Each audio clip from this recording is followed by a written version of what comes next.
Address to the nation, the new king offered his condolences, of course, spoke of the sorrow of the nation and of a, quote, desperate need for unity and solidarity among Muslims. All right, I'm joined by phone now from Riyadh by the late king's nephew and one of the richest men in the world, Prince AlWaleed Bin Talal. First of all, Prince AlWaleed, our condolences on the passing of your uncle. Yeah, Bismillahirrahmanirrahim.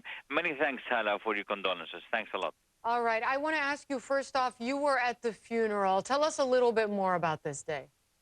Yes, we were today at the funeral at around 4 o'clock. Late King Abdullah was buried, and we had a big number of dignitaries that came from our region and came from some international countries. And clearly, still many leaders are arriving as we speak. It was very touching moment, whereby the king was buried, and I was on his grave also. But 3 hours later, King Salman and his Crown Prince Migran were chosen, and we gave the allegiance to them.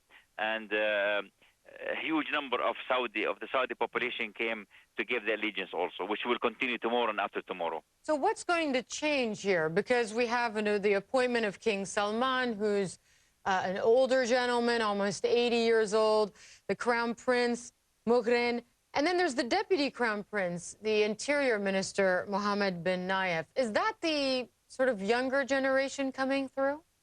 Well, yes, Prince Salman is 79. But I have to assure you that Prince Salman's spirit is way younger than the 79 that he has. Prince Migran is 69, and clearly you can say that Prince Migran is really in the middle between the old generation, the second generation, the King Abdullah's sons, and the new generation, which is represented by Prince Mohammed bin Nayef, who is now a third in command in Saudi Arabia.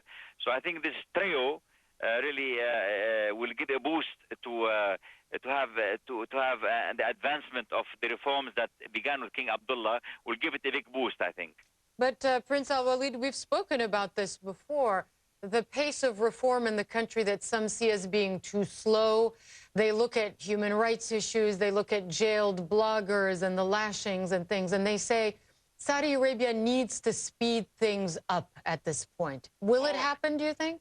Oh, I'm not about to defend my nation here. I'm telling you, I'm also frustrated from the speed.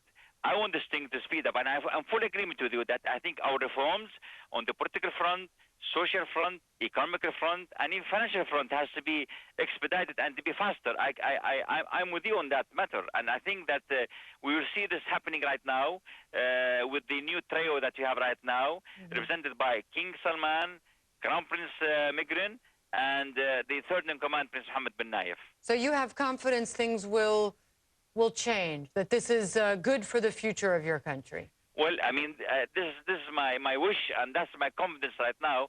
But at the end of the day, this has to be proven on the ground. And rest assured, if this thing doesn't happen, I will keep pushing and go public with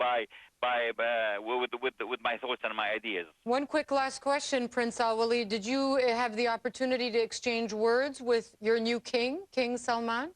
Oh, yes. I met him today at the burial place. I met him at the grave, and I met him when he gave our allegiance. So I met him 3 times today, and also met the second in command and third in command 3 times today. So yes, we are very close to each other. Yes.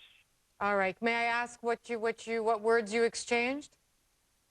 Well, I just told them I told all the 3 that they have my allegiance, they have my support, and that I hope that that the reforms that began with King Abdullah will continue at an accelerated speed. Prince AlWaleed Bin Talal joining us from Riyadh. Many thanks there for your time this evening.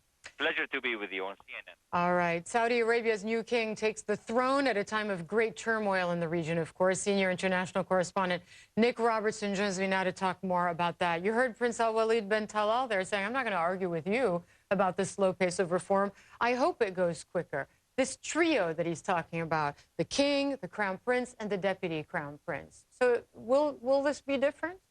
It's certainly an aspiration, and we've heard Prince AlWaleed Bin Talal really put his own reputation on the line with this aspiration as well. There are limits to what the leadership has been able to achieve. Perhaps by the time we get to Prince Mohammed bin Nayef, maybe more Western-educated, younger generation, hot, you know, on the security front. A tough guy, too. Interior Minister, led the fight against terrorist elements in Saudi. Al-Qaeda tried to blow him up. They got a suicide bomber standing in front of him. It injured his hand.